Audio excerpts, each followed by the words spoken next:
We've done it 59 times. Let's do it 60. Huskers live for a 60th consecutive week right here, the voice of college football. Appreciate everybody being here. You know the drill. If you leave your comments and questions, then that means you basically produce the show. We will respond. The guy that makes it all happen, Greg Peterson's here from Husker Online to talk Huskers. Greg, how's it going? Doing pretty good, Mark. How about you? I'm doing just fine. I am doing well. It's a little bit warmer today in the last couple of days, so it's been nice to get Good for you. outside. Yeah, good for you. The windows are open. It's nice. Spring is in the air, so I love it. Little spring in the air. Especially because can air out my office down here in my dungeon, so always gets a little fresher breeze coming in here. Get that stench out of here. I hate the last day that I know I can keep the windows open in the fall. Yeah, And I know I've shut that window for the last time until who knows when, March, April, May, whenever it is. never And know. then when I open those wide open, I'm like, oh man, I love getting some fresh air in the house. Doesn't it make? I mean, it makes the day go better anyway. I mean, just being able to smell that fresh spring air, summer air, is just amazing Absolutely. for the body and the mind. Absolutely. All right, folks, you know the drill again, comments and questions. And this is a good time to get them all out because once we get rolling with whatever it's spring ball or you know what the deal is during the season, we got plenty to talk about. But you get your questions heard right here at the Voice of College Football on our Husker show. Spread the word. Get on out there on social media and share the link. Let people know we're here talking Huskers. I'm going to start with this one. This one comes from a comment that was made to the channel here in the last week. And really, if you take the offensive performance, Greg, from last year, it would have been a lot better and would have been good enough to win a whole lot of football games. The amount of yardage and the production of the offense, if it could have performed better in the red zone and eliminated a lot of those turnovers. Hey, well, yeah, that's you're beating a dead horse there. Absolutely, yeah. I mean, you got an offense that actually a returning offense that was up near the top part of the league, and they always have been able to score points. But then you added a defense on there that played at a high level, and you didn't see teams outscoring Nebraska. I mean, they were right there in them, and it always pointed to those mistakes that the special teams obviously were a very big part of it, and just those dumb mistakes that drive coaches crazy and gets coaches fired. And so that's at the point we're at right now. It's a whole fixer upper going on. You know, wholesale changes basically, and hopefully it's all been for the better. And before we go any farther, just make sure that everything that's going on right now. There's a week of practice that went down, and they're off now on spring break. And so anything that we're going to talk about tonight is purely what we have heard. It's not what we have seen. So we just want to get that out of the way right here off the top. So, yeah, like you said, this might be our viewers running the show tonight, producing the show tonight for us. Except, one thing. You know that Moonbot's going to be talking about Jacques Yant. We know that. Never heard of either one of them. Also, he must have caught a little video because Moonbot's telling us right there, yeah, showed him, meaning Jacques, catching a TD in the corner, trucking some poor fella and breaking 8 tackles for plus yardage. Now, this gets Moonbot excited. Oh, it gets anybody excited. If you ask me, I mean, anybody that loves college football just loves to see guys run other guys over and make them look like fools. And, Jacques has that power and that ability. And, Moonbot loves him a lot. I love him a lot. And hopefully he gets some touches, gets to be a lot more part of the offense. I mean, he did get a good chunk last year, and the beautiful thing about it is that they've added a lot of talent to that running back room, and it's like they said already. Every day it's going to be up in the air every day. You can go through. You probably got half a dozen guys right now as we enter spring ball, as we've gone through almost the first quarter of spring practice, and you've got six guys already battling it out day in and day out. And I think we've mentioned it here before that when you've got a guy like Jaquez Yant that is a big, powerful beast of a man. I know you've seen the pictures that we took that with the shirts that Moonbot had made up. He makes me look like a dwarf standing next to me. So yeah, I mean he's a grown ass man, and I sure as hell wouldn't want to try to tackle him in the open field. And a lot of the defenders on that black shirt squad say that day in and day out. So it'd be kind of cool to have some thunder and lightning going on there. They kind of had flashes of that last year with Ramir Johnson and Jaquez Yant at times, and now you add a bunch of other firepower into that backfield, and we'll kind of see where it all comes out, because they did scrimmage on Friday. They had their first scrimmage, and so that was the first time that they were able to tackle to the ground since spring ball started, because there are only there's limited days where you can tackle to the ground, so they take advantage of that.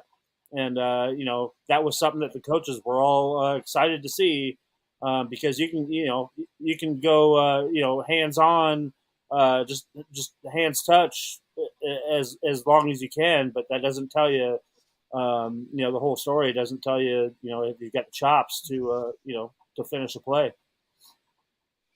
Absolutely there. I'm going to go to this question, or actually it's more of a comment left by Stephen Lang. So Husker fans, you don't want to hear anything negative. Cover up your ears or brace yourselves. But I got to say that I think we're used to it by now. And I'm speaking for Husker fans across the globe. I'm going to say he's got a point here, because while I read this, I'm going to try to figure out if I can find a coach or two or three that fit this narrative, that fit this description. So Stephen Lang says, there is little indication that this season is going to be any different from the last four to make a difference. No college football coach has ever turned it around in year 5, and it seems unlikely Frosty will be the exception that proves the rule. Frosty will not be able to turn this island of misfit toys from the transfer portal into a team in one season. I can't imagine he gets another year unless he gets 7 wins this season. I'll go with the last part of that, and that's right. He hits it on the head. If he does, if Coach Frost doesn't win 7 games, I don't think he does come back. But now, conventional wisdom, not speaking as a fan, but conventional wisdom, if you talk to anybody that's ever been in the coaching game at the college ranks, they know it takes 5 to 7 years really to turn a program around, especially from the depths that Nebraska had dropped into. And you have to remember that you have a guy now that's the boss of Coach Frost by the name of Trev Alberts that knows this and has been around the game for a long time himself and has excelled at every single level. So it's hard to say that. I mean, I think right now the expectations, if you look at the schedule, that a 7-win season is teetering there, in my opinion, because I think the way that the schedule sets up, that I think they can win 8 games and actually go to a decent bowl game. That's if everything shakes out, and seeing this being here year in and year out, that's kind of the optimism that you think of that's going to happen every year. So it's, to me, trying to predict that right now, it's very difficult, because I'm always going to kind of look at it with blinders on because it's you keep thinking that it can't get any worse. It's no fun not going to a bowl game for this long. To have our seasons cut short, and I'm talking about us here in the media. As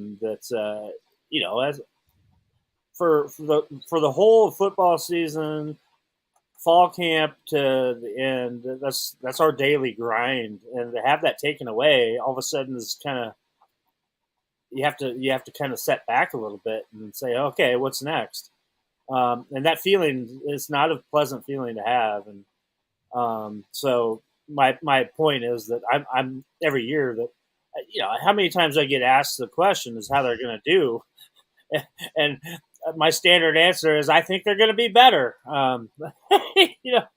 until they prove something on the field, and we saw glimpses of that last year that you saw that things were kind of starting to fit together, but then there was the same old problems that kept creeping up and cost them big time, and put Coach Frost on that hot seat and to make him make AD Trev Alberts restructure the whole contract and force Scott Frost to fire some of his best friends, and bring in a whole new system, and now kind of take a different type of a role, more of a CEO role, and so hopefully now that with the pieces that they've added, and I think the most impressive piece, hands down, is Mark Whipple. When you bring a guy in that has been there and done that at every single level for a lot of years, a guy that's on the backside of his career, but a guy that Coach Frost can trust to run the offense and to let Coach Frost, open up his time up to worry about other aspects of the game, like the special teams, penalties from the offensive line. So, to answer that question, basically, in one short thing, is I like their chances. I think they're going to be better, Mark. All right, I'm going to play devil's advocate here, so I'm going to side with Steven on this one. Okay, yeah. I am okay. I am racking my brain thinking about what coaches turned programs around. Kirk Ferentz went to Iowa. They were 1-10. Took him about 2 to 3 years to make them a top 10 team in the country. Jim Harbaugh, Stanford, they were awful. Took him 2 or 3 years. They're going to BCS bowl games. Pete Carroll goes to USC. They're playing like 500 ball. Second year, boom, they're in the Orange Bowl. They're going 11-2. You're naming places too that it's a lot easier to recruit to than it is in Lincoln, Nebraska. True. Iowa. Yeah. Okay, you're going back a ways there. That went back 20 years, but that's when Ferentz took it over. Okay. Nick Saban, Alabama was down. Don't have to explain to anybody what he's done.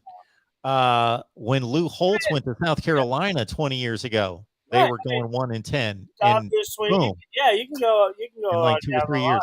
You can go on down the line, but I think the biggest factor is just how badly things were here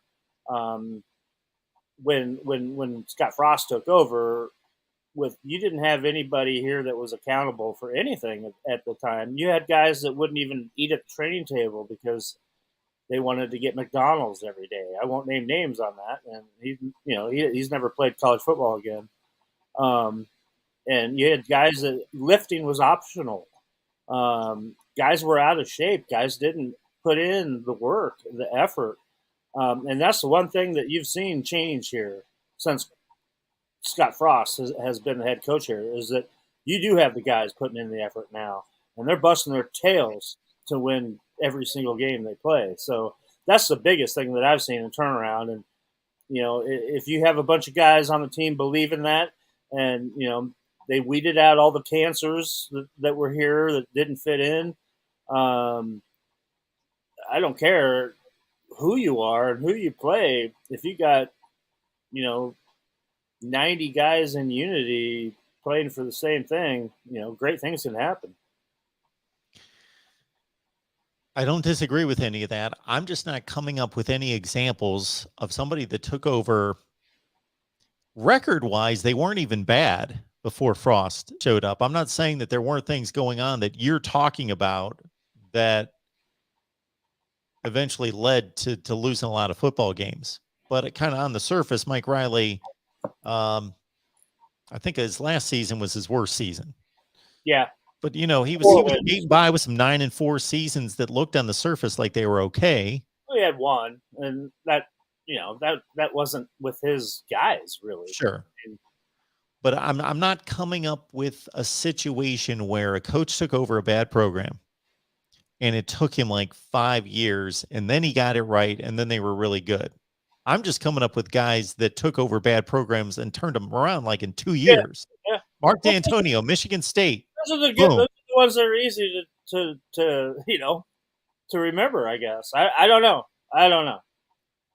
But it was. I just it was in bad. It was in bad shape here. That's about all I can say. And I mean, I'm not going to argue with a lot of those guys that have won a lot of games now and turned programs around. All right, Greg, this is going to be our negative show, I guess, because Brandon is not impressed with Mark Whipple as a hire. The guys doesn't have more than a few years at any team and has been fired multiple times. Well, everybody gets fired. Let's first of all clear that up. You don't get into the job. You don't take the job. All of them get fired. You're not going to get fired here eventually. So yeah. Everybody gets fired. Shoot, Tom Landry gets fired. Chuck Noll everybody gets fired. So, but you're talking about a guy that's coached a heck of a lot of football, and he likes to bring up a lot of Jerome Bettis when he's talking about the running back position because he does have Super Bowl rings for a reason when he was with the Pittsburgh Steelers.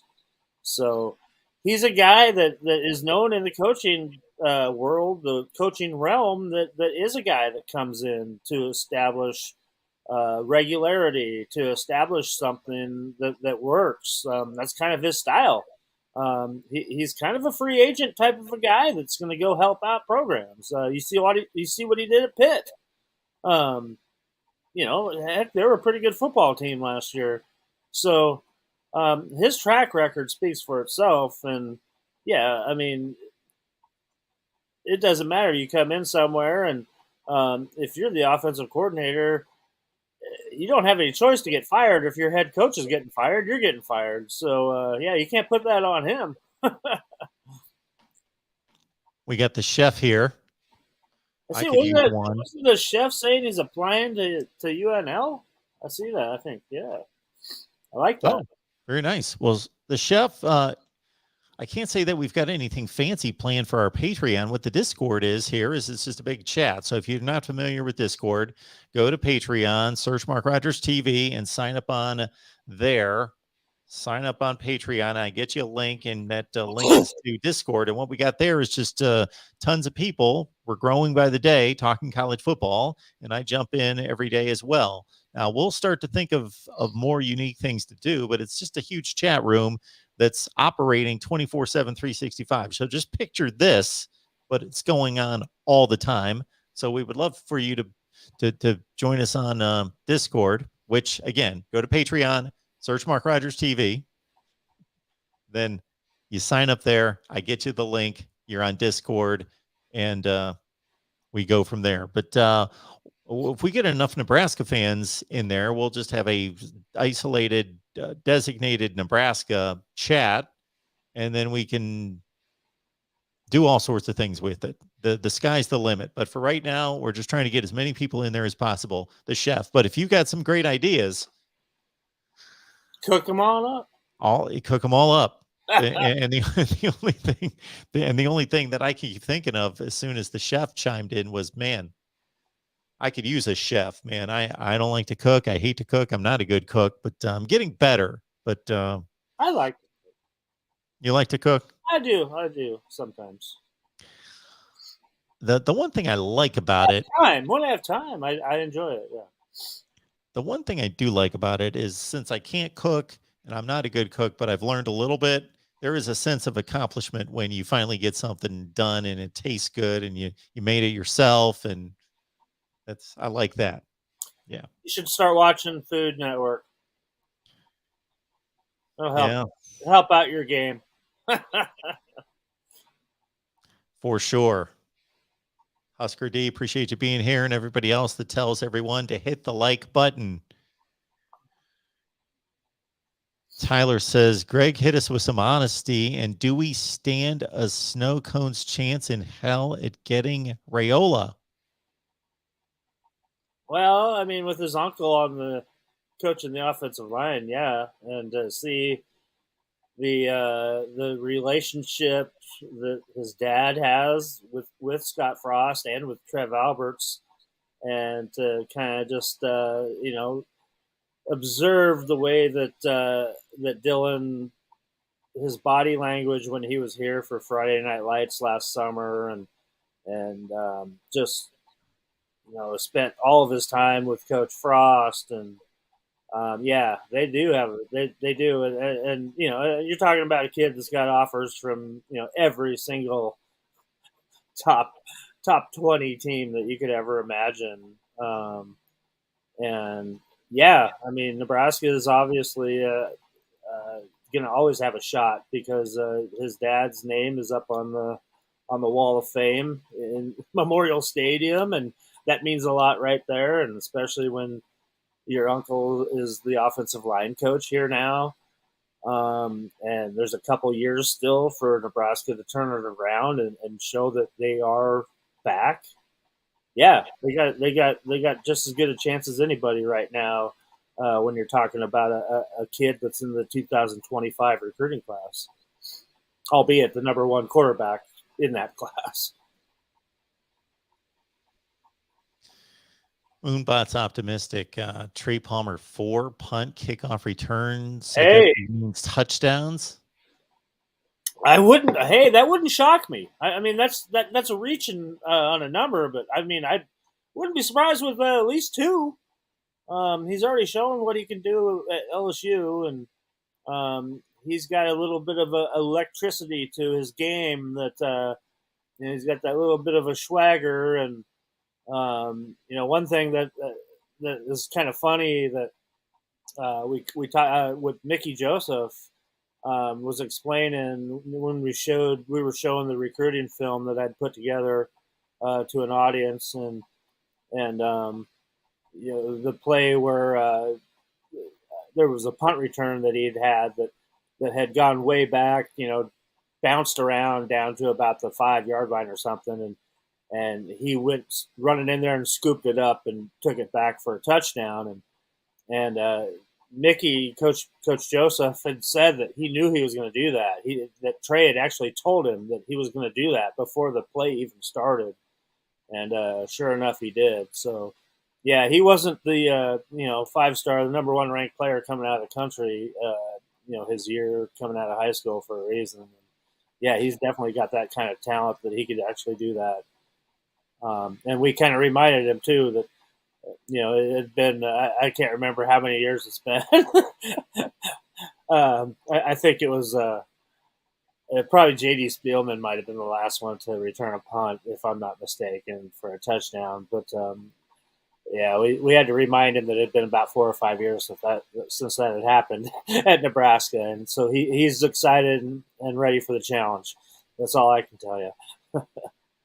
If I get enough time, I'll figure it out and I will find that. But in terms of the last punt return touchdown for the Huskers, never mind me. I got to admit, you make a good point here. And in a way, it seems obvious. But just to give Scott Frost some credit here.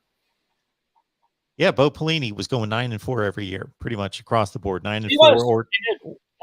He did. But some of those teams, you'd be like, okay, well, they ran into somebody that made them really look bad, exposed them, and they beat the teams they were supposed to beat. But man, they would get trucked a couple times a year usually. Oh, that team last year, my goodness, they went 3-9, but they were competitive with 4 of the best teams in the country. You have to remember when Bo Pelini took this program over, he took it over from Bill Callahan, who had recruited tons of NFL guys to Nebraska. Um, Bill Callahan was a master recruiter, and obviously he's regarded as the best offensive line coach that the NFL's ever seen. Um, his problem was that his defensive coordinator was not very good, and it led to Bill Callahan getting fired. So Bo Pelini took over a program with a ton of talent, a lot of guys that ended up in the NFL. So you kind of got you got to take that with a grain of salt with some of those games that he was winning. Um, and then once he had to start recruiting, him and his staff had to actually start to go recruit their own guys. You started seeing it slide down to where they're just, you know, he bottom line, he wasn't a very good recruiter. He didn't care about recruiting the way you need to. And so that was his downfall, and you know, obviously, not being successful, it was pretty hard for him to handle, and you know, he kind of made war with fans here and everything, and that's kind of the way that went down. And I'm not saying that he's a bad football coach. I just don't think he's a great head football coach. But maybe he can prove me wrong again someday. I don't know. He was successful at Youngstown State. Obviously, that's his hometown. That's where he's from. And but you know, his last stint here in college football at LSU was basically a disaster. So hard to say. But yeah, I'll just say this. You know, Bo definitely benefited off of some recruiting that the previous staff had done there. It is hard to take as talented of a defensive roster as Bo Pelini took at LSU and give up 1 million points in yards. Well, and you know, and to my point too is that he got handed Ndamukong Suh and Levante David handed to him. So you're probably going to win some games when you got a couple of those guys on your defense. So Frank is mentioning here, Bill Snyder comes to mind. That would be Snyder, not Schneider. Bill Snyder, I believe you mean. Kansas State, of course, but that's fine, is one that comes to mind in terms of turning around a program. So I wasn't. Yeah, that's a good one. Yeah. Okay, that is a great one. But again, I'm looking at Bill Snyder's record. My point is that it usually happens pretty quick that these guys, everybody I named, did it by like year 2 or 3. What about Bill Snyder the first time? Bill Snyder the first time. State. How long did it take him? I don't know. 1-10 his first year, 7-4 going to a bowl game his third year. Okay, that's pretty good. So that's my point. I throw the second time out. Yeah, the second time he didn't do as well as he did the first time, but still, yeah. What shows how great Bill Snyder is too is that he turned the worst program in the country into a national power. Well, and then leaves. Worst. I mean, Kansas is the worst. Well, I don't know if Kansas State was worse than they were. Well, I'm talking about since Bill Snyder. Oh, since absolutely. But Bill Snyder left. Ron Prince took over, and they suddenly were going like 5-6, 5-7. Yeah. Bill Snyder comes back after only 3-4 years, 3 seasons off. Yeah, and he picks it up. Okay, boom. Within 2 years, 10-3, 11-2, and he wasn't quite as successful the second go around, but they're still, they're winning 9 games, going to bowl games. That's how good that guy was. I can't argue. I mean, I don't have the answer. I don't know what's going on here in Lincoln. I just have to see it every day. Have to be a part of it. Sometimes it's not fun. Mike, we appreciate you being here. Like and share. Thank you so much for that. Remind everyone. I just see no reason why when we've got so we'll do this video and we've got 76 people online, and by the time it posts, and we usually have, I don't know, 1,500 to 2,000 views on these videos, where we get like 150 people like it, like 7% of the people that watch, when I know more than 7% of the people like the the video. So please, again, like Mike tells us right there, please like and share. Alan's on the Discord. Eric's on the Discord. A lot of people comment. The chef, boom, he's on the Discord. So join us on the Discord. Just got tons of college football fans there on the Discord, and I jump in there to talk college football as well. Craig, now people are really getting after me on this, which is good. That's why I'm here, because I made a statement. So Barry Alvarez. Eric, I do make good biscuits and gravy. Just wanted to throw that out there. Who does? No, I was telling Eric that I do actually make some pretty good biscuits. Oh, did he throw in something about that? That sounds good. Biscuits and gravy. Yeah. So Craig's throwing out Barry Alvarez.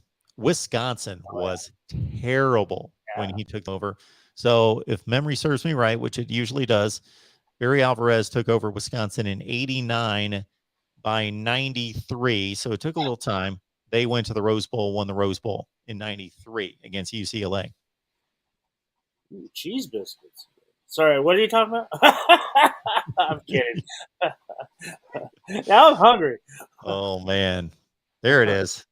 Oh, yeah. Other coaches turning programs around. Yeah. Okay. I'll keep reading. I'll keep reading comments about food.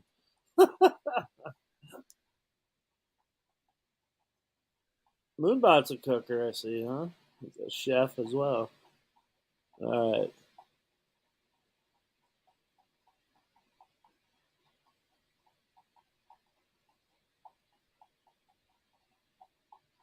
Did I hear about the scrimmage? Just kind of heard what everybody else has heard. I guess we'll know something next week. Steven's accusing me of hating. Well, I'm not. I'm just giving my slice here. Oh, for your coaches? I guess. Oh, okay. I keep seeing a bunch of stuff about Thomas Fidone here, and I have not heard anything about that. So I might be living under a rock here, but I hope that's not true. That would be a devastating blow for him, obviously.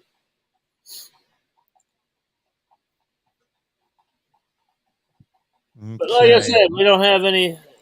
Like I tried to say when we started, it's anything that you've heard is just what you've heard until we have official word on anything. That's kind of the way we have to go with it this season. I'm not sure. So it's 1 week off for spring break. They'll be back in a week. Yep. They'll be back at it on Monday next week. So, and then I'm sure we'll hear from Coach Frost at least and see what else is going on. So. And, if there is an injury, that'll be the first thing that he addresses because nobody in the program is allowed to talk about an injury until Coach Frost talks about it first. And that's just the way the policy is. Got a question coming in from Jerry. Appreciate you being here, man. Jerry Midwest. Greg, can you talk about Lincoln East quarterback Noah Walters? He's the best quarterback I've seen in the state of Nebraska in the last 10 to 15 years. I'm surprised North Alabama was his only D1 offer. Yeah, I loved Noah Walters. Just lit it up, and when you say Lincoln East, that's my alma mater. And he's since I graduated in 1987 from Lincoln East, and he's obviously the best quarterback that I've seen play there in my lifetime. Just a great playmaker, had a cannon, accurate, could run, very elusive runner, just a little bit undersized. And he kind of battled that his whole recruitment. And you kept thinking that somebody's going to take a chance on him. And unfortunately, there's a stigma, about a quarterback coming out of Lincoln or Omaha, Nebraska that a lot of people overlook. So yeah, he was one of those guys that back-to-back years you had Omaha West Side quarterback Cole Payton, the Gatorade Player of the Year, and then Noah Walters, two quarterbacks a lot alike, and Cole Payton's at North Dakota State, now, and Noah Walters, he plays well over his stature, and I wouldn't be surprised if he's very successful and maybe gets a look at somewhere bigger down the road. Obviously, we know about the transfer portal and what can happen there. So um, he's going to go prove himself, and he's a heck of a player. And I wish him the best of luck because he's a great dude as well. I've known him for several years now, and yeah, he really is one of the best that East has ever produced. And sticking with Lincoln East, they have the number one player in the state in the 2023 class, and Malachi Coleman too, which we have a one-on-one interview up with him here that went out here about a week ago that you can catch.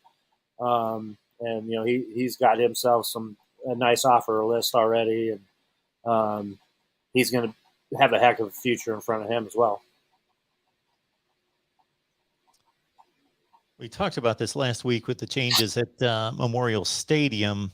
And just to be fair about the comments, because I think most people are happy about the new guidelines in terms of serving alcohol, we do have a comment coming in from 1 John 5:13 and from Daniel Rivas.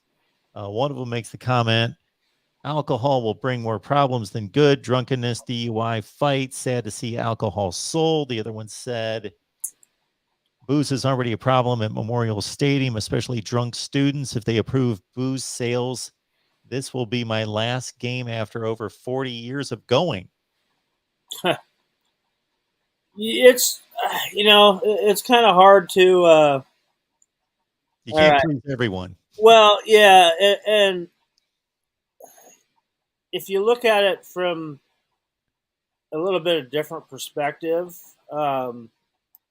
most people that come here to a game that aren't used to coming to games here, they always comment saying this is the only stadium that you can leave at halftime and come back. And why is that? Because everybody's across the street at their tailgates and at the Champions Club, boozing it up. I couldn't tell you how many little airplane bottles of Fireball and stuff that you step on, when you're leaving the field and stuff, and if you're going to do something up in the stands after the game. I mean, it's a mess. And it forces all those people that want to partake in that to hit it hard before the game and then at halftime. And if the game's not going too well, they're not going to come back after halftime. They're just going to go to their tailgates and stuff. It's all about the fan experience, and obviously it's obviously it helps fund other things as well. And you've seen them just here a couple weeks ago with the Big Ten wrestling tournament. They allowed alcohol sales at Pinnacle Bank Arena, which is not a university building, not on the campus. So the university got nothing from any of those alcohol sales for that. Obviously, Memorial Stadium is a different story. They would make money off of that, but it's all geared around the fan experience and to keep people coming, and instead of people with other options to, hell, even sitting out there at their tailgate across the street with 3 or 4 TVs, with satellite television out there watching all the other games going on, and barbecuing up a mess of grub and everything. So a lot of people that do go to the games would love to have alcohol sales there, and it would help them, not splurge as much. But then also I've heard a lot of reports from other schools that had the same debate on this, and I think every study I've heard that comes back from it says that the problems are lessened by selling alcohol in the stadiums. They don't get worse; they get better. So, yeah, if it's a personal opinion that you don't want to see it, then that's your own opinion, and you don't have to go to the games, I guess. But it's 2022 now, and Nebraska has always been probably the most conservative state in the country, and things are starting to change finally, and you got to change with the times. It's not the 1960s around here anymore. So for the programs that do sell alcohol, much like in a Major League Baseball stadium where they stop at the seventh inning stretch Right, or exactly. whatever They cut it off. did they stop? Did they stop at the end of what, the third quarter? That's a good question. I mean, every college game I go to, I'm on sidelines. I'm working. Yep. I have to think back to NFL games I go to, which I know they do cut. I mean, the ones I've been to, they cut it off at the end of the third quarter. That's just the way I think they do it. Obviously Major League Baseball, yeah, after the seventh inning, you're done too. So, I'm not sure about the NBA, but I'm sure that you never know with the NBA. But yeah, you have to be responsible enough to cut it off so that at least people aren't still, hitting it so hard there and then have to go get in their cars.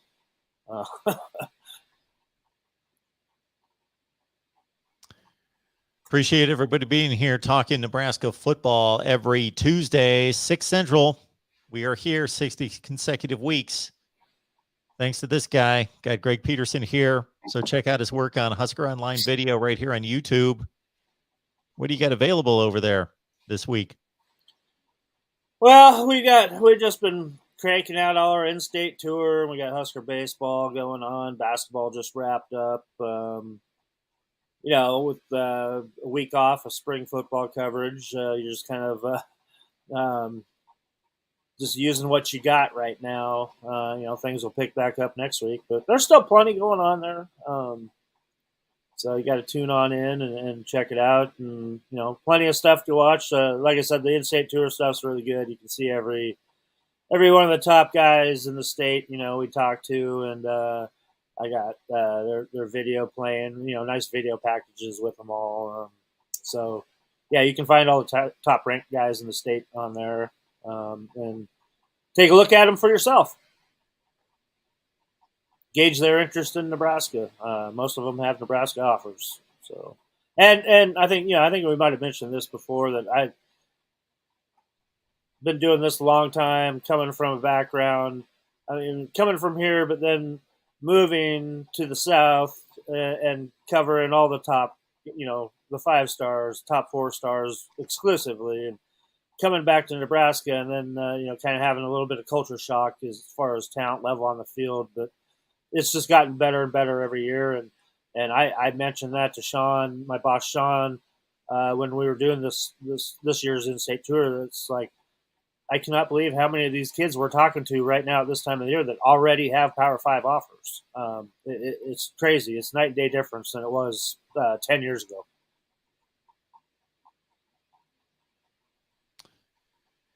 We mentioned last week that we're producing a series with the all-time program rankings. So we put together a criteria. You watch the introductory video, you know what our criteria is. And then we're going through every Power 5 conference and ranking all the schools based on the criteria. We've got the Big 10 left to do and the SEC. So check out the ACC, the Big 12, and the Pac-12, and serve up your arguments against what I put together there.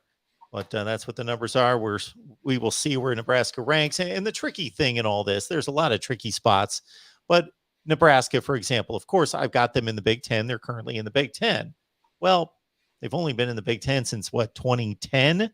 So, but I just don't 2011. have 2011. Yeah, they played in the 09 and 010 in 10 Big 12 championship games. My first year coming back from Nashville. Yep.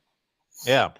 Mm-hmm. So obviously to do it exactly right. So my rankings and what I'm putting together makes a whole lot of sense, and it gives you a great indication of how great the programs have been, et cetera, et cetera. But is it a perfect system? No, nobody's going to be able to devise a perfect system. We would have to take Nebraska and we'd have to compare them for a certain amount of years in the Big 8 and the Big 12. The conferences constantly change, and then they went to the Big 10, and that it would turn into like a 10-year project for me. So it's very accurate, but it's not perfect. especially So if you're having to count conference championships and national yeah, championships into that too. So and I'm counting conference championships, but none of those for Nebraska are in the Big no, Ten, none of and them. I'm comparing them against Big Ten teams, but Yeah, they won all their championships in another conference, it's so yeah, that's hard it's to. just Yeah, what it is. It's again, we can't make it a 10-year project, so it's very close, but it's not going to be perfect, and all of that. So it's just a fun thing to throw out there, and of course, there are things to be taken into consideration. So just that'll come out in a few days. You guys can I'm, dice it up and let me know what you like and what you don't like. I'm sure they will. They will. Yes, they will. I'll be reminded of what I did wrong. Absolutely. Chef, I carry a camera on my shoulder on the sidelines, and it's hard to enjoy the games. You're always you're worried about getting a good shot and directing other guys that are shooting with you with your equipment. And I'm sure you do it 1,000 times better than I did it when I was at the SEC games, shooting highlights and all that. But if you're anything like me, and I think most people are like this, you get so tunnel visioned into what you're doing. You're watching the game, but you're really not watching the game at the same time. You see everything. Well, you don't see everything. You see what you're focused on, and different people have different styles of how they shoot the Yeah, game, whether they want it to be tight or not as tight, and all absolutely, those things. You have absolutely. different styles, but yeah, you can just when you're working in the field, being at these games or keeping track of the games is so much different than actually being a fan, that you can be involved in games. Man, I was in charge of what are called ADs or associate directors at ESPN, and they would tell you that they're all huge sports fans, but they're so locked in what they're doing during a game. Half the time, they couldn't even tell you who won the game at the end of Right. the game. They're No, they're producing yeah, television, so yeah. When did they ask you, "What'd you think of that play?" I'm like, what happened there? I don't recall that. Because yeah, you got your mind on something else, and especially when you're looking through a viewfinder, it's not. yep, It's a little bit different, and you're focused on one thing. And yeah, it's like, what do you think about that call? It's like, I didn't see that call. Sorry, I was focused on where the ball was. It's yeah, it's a little bit different perspective, and sometimes you want to go back and watch the film, and sometimes you don't. Just yep. depends on the outcome. And the unfortunate part of it all is when they lose and you have to go talk to them afterwards. And sometimes you really feel sorry that they're basically told to come out and talk to you. I mean, they're not forced. You can't force a player to come and talk to you after a game. And you got to give kudos to all those guys that do come out after they got their butt whipped, and you know, and don't have anything to hide, and just lay it all out there for you. And we're lucky that we have a lot of those high character type guys here that play for this great university. Have you been wiped out on the sideline? I have several times. Not so much lately, and not all that often on the sidelines during a real game. Now, I have taken a couple, three or four good shots during an actual game. Um, but some of those times at camps is where I've really taken a hit. And one of the most, excuse me, one of the most memorable ones was from the number one player in the country, Rashawn Gary, who went to Michigan and now plays for the Green Bay Packers. Um, I was doing a camp in New Jersey. He's from New Jersey. I was up in Piscataway, and it was a O line D line one-on-one drill, and he drove the offensive lineman trying to block him back a good 15 yards and a good 7 yards past where the quarterback is supposed to be, and the whistles were blown and blown, and me being my dumb self of mine, I'm not going to give up the shot. And he just bowled me over along with the offensive lineman in question. and completely wiped me out. You can see my feet go up in the air with my camera shot.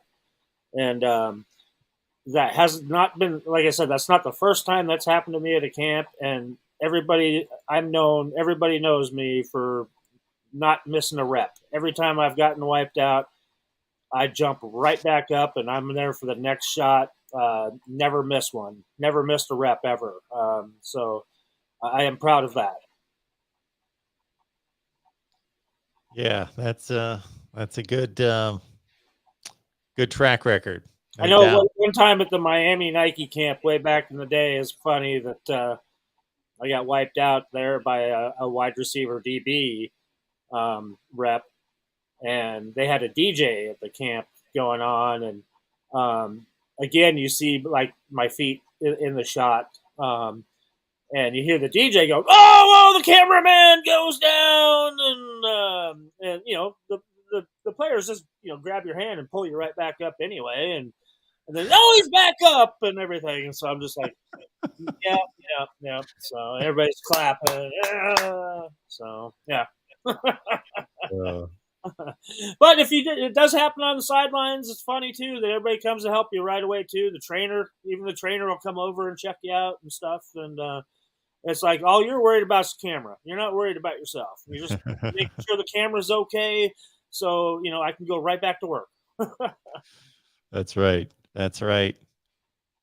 Look at the banner, everyone. Tell your friends. Nebraska Live every Tuesday, 6 Central. Bring some other folks in here with you as we take you through spring football and beyond. And of course, you guys know you can ask whatever you want, make your comments. They all get aired.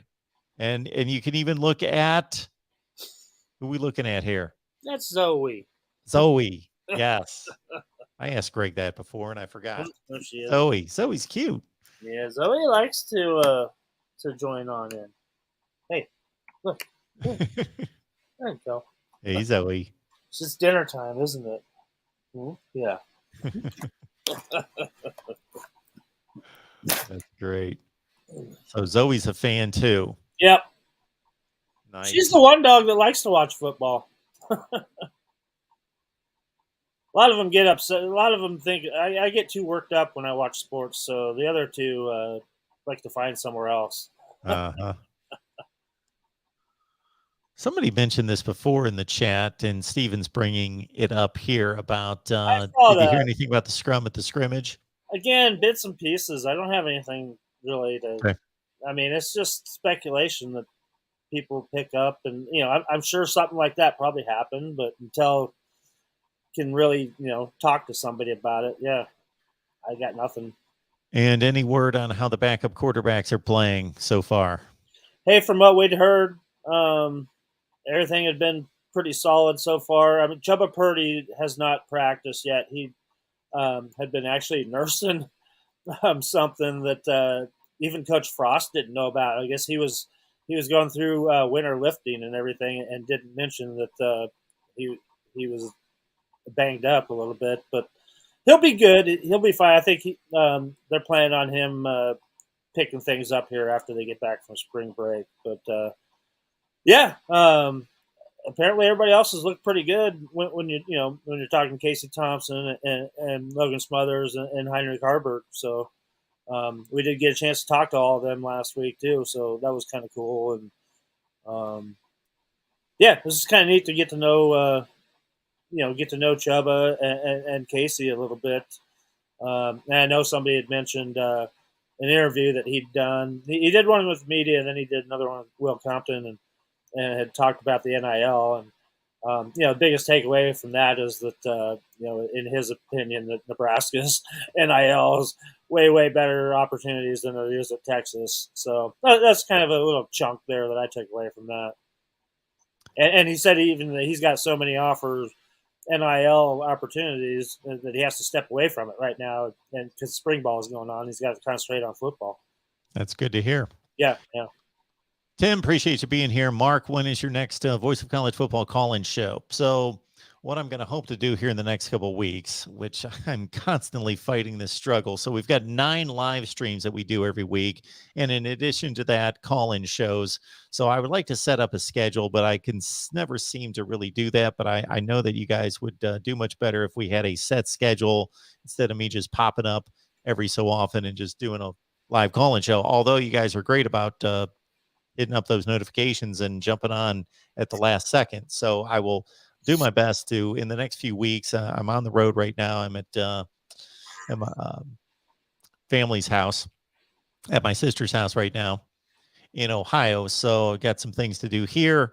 And what's that? That's that's my no helmets. It's actually a classier background because I'm at my sister's house. But yeah. And people have asked me about the Huskers helmet. It may have been arrived. I haven't been home for about 5 days and won't be home for a while. So it may have arrived. I will find out. But so thank you for that.